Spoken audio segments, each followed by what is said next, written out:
Hi, and welcome to this week's episode of People at Work. I'm Amanda Dundas, and today I'll be speaking with OrgVitality Partner and Vice President, Dr. Victoria Hendrickson, about what she's seeing in the survey industry right now. Victoria, thanks for joining me. Thanks for having me, Amanda. Looking forward to it. So, diving right in. Obviously, the pandemic has thrown many survey plans into a state of flux. What's different about listening to employees right now? That's a good question. And I think what's different has even changed over the last couple of months so much. Since COVID has first hit, it's changed how our organizations are thinking about their workforce. And of course, that translates into how they listen to their employees, primarily with surveys and 360s. And I would say, at first when COVID hit, there was a bit of a pause in order to get a sense of what are organizations doing? What is their responsibility to their employees? How do they move forward in a way that protects their employees and protects their safety first and foremost? So, listening almost took a pause for a moment while organizations gathered information on that. We're now coming into a time where organizations are slowly moving forward and in different ways. When I say moving forward, some of that means working from home or working on site in a very modified way.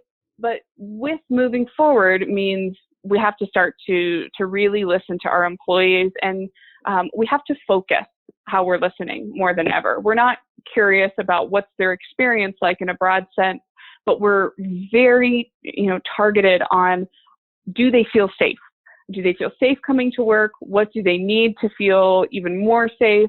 What do they need to feel protected? And do they know that the company has their back? And so that's much more focused than the traditional kinds of employee surveys we generally see. So, I'd go back to it and say, listening is more important than ever, but it's much more focused. You recently conducted some industry-wide research about how the current pandemic, along with the protests after the murder of George Floyd, are affecting employee surveys. What did you find? So we asked survey practitioners a number of questions about their survey programs. So we were curious about the priorities of their overall survey programs, what's top of mind for them in terms of content, and also in terms of cadence. Are they surveying more frequently, less frequently, et cetera? And overall, what we found is that there's still a huge appetite for surveys. At first, a few organizations seemed nervous that, it's not the right time to survey, or does it feel appropriate? And I would say it's clear that now it's absolutely appropriate and even encouraged to reach out to employees and make sure we are hearing their concerns. In terms of content, we're seeing that there is a focus on safety and safety climate. So exactly what that looks like really depends on the industry, the type of work employees are doing, and really what their environment looks like. But overall, I would say whatever safety means in your organization, that's what's important right now. And in terms of cadence, we are seeing that organizations do want to survey more frequently. Part of that has to do with the frequency with which our world changes. It really does seem to be on a 1 to 2 week cycle. Things change dramatically. So we want to hear from our employees as things change and hear how their needs change, how their vulnerabilities are changing, et cetera. So overall, I would say my takeaway from that industry research is that survey programs need to be a lot more agile. We need to plan to survey more frequently in order to stay on top of how things are going so we can respond to employees and their needs. And we have to be ready at a moment's notice to kind of update that content. So I may think I know what the survey next week should look like, but things might change. Things might change in the next few days and the next week. And so I really need to be ready to change my survey to update that to really be up to date and relevant when employees take it. I think the point of relevance is important for employees if they're taking surveys really frequently. Finally, I'll add that more than ever, employee survey programs seem to have a lot of leadership buy-in. Leaders are really worried about their employees and their safety in different ways, whether it's COVID, whether it's the civil unrest you mentioned. It can be tough for employees to come to work, and leaders want to make sure that employees are supported. And so we're seeing that support from leadership come through, whether it's the increased budget for surveys. We're finding that most survey programs are either consistent or adding to their general budget, or their support in lending their voice to the survey, whether it's in the communications or the content itself. We do find leaders are getting more and more involved, which is a great thing to see. I want to go back to something you said earlier. You were talking about employee experience, and a year ago, that was something more organizations were focused on measuring. And now surveys are more specific about issues around the pandemic. But clearly the issues around employee experience still matter. And I'm wondering, where does that fit into today's landscape? Yeah, that's a great question. And often the question comes up with clients of, should we still do our annual census survey or our traditional survey? And the answer is generally yes. The employee experience is still very important.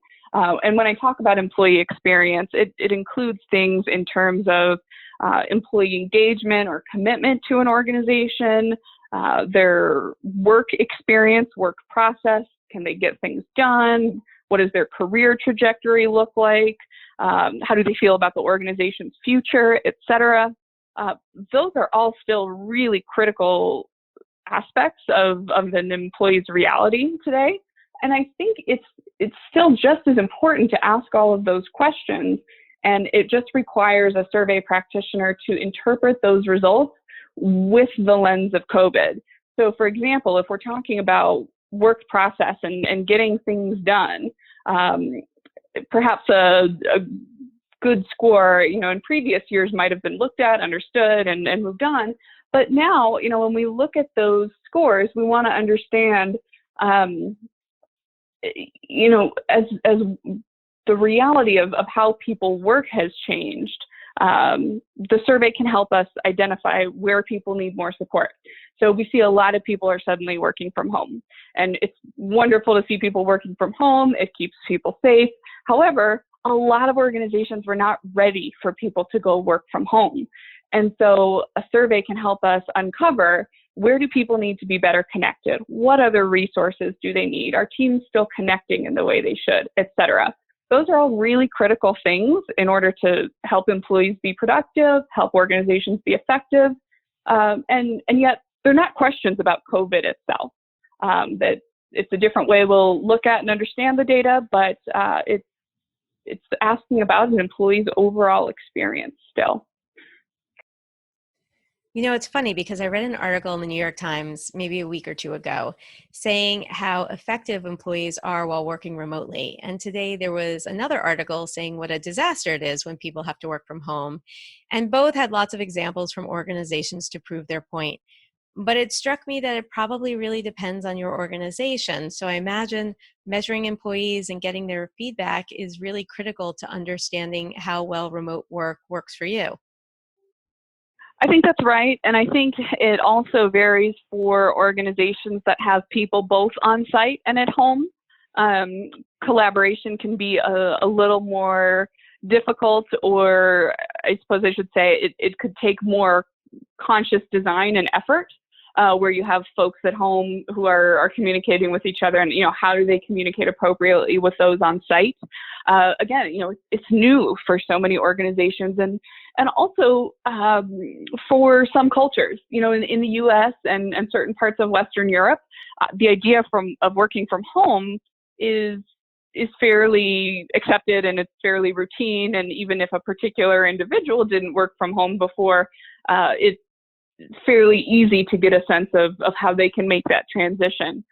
That's not the same in other countries. There are many countries where working from home just was not a norm. However, the pandemic doesn't discriminate. The pandemic requires everyone in all countries to work from home. So it's a bit of a uneven learning curve. And so those global organizations that have workers all over the world really need these tools to understand which segments of their employee population need different kinds of support in order to be effective. We're just about out of time, but I'm wondering if you have any last piece of advice for survey practitioners. It's a good question. If I was to offer one piece of advice, I think it would be, to be agile with your program.